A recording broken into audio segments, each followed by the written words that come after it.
அல்லாஹு மக்ஃபிரிலி மா கத்தம்து வமா அஹ்ஹர்து வமா அஸ்ரர்து வமா அஅலன்து வமா அஸ்ரஃப்து வமா அன்த அஅலமு பிஹி மின்னி அன்தல் முகத்திமு வ அன்தல் முஅখিরு லா இலாஹ இல்லா அன்த என்பது துஆவுடைய பொருள் என்ன என்று சொன்னால், அல்லாஹ்வே நான் முந்தி செய்த பாவங்களையும் இனிமேல் செய்யும் பாவங்களையும், நான் ரகசியமாக செய்த பாவங்களையும் நான் பகிரங்கமாக செய்த பாவங்களையும் நான் வரம்பு மீறி செய்த பெரிய பாவங்களையும் என்ன செய்வாயாக, மன்னிப்பாயாக.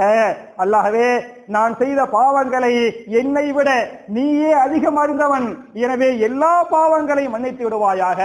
அல்லாஹ்வே நீதான் எனக்கு முன்னேற்றத்தை தரக்கூடியவனாக இருக்கிறாய், நீதான் பின்னடைவையும் தரக்கூடியவனாக இருக்கிறாய் என்று சொல்லிவிட்டு லா இலாஹ இல்லா அன்த, அல்லாஹ்வே உன்னை தவிர வேறு இறைவனே இல்லை.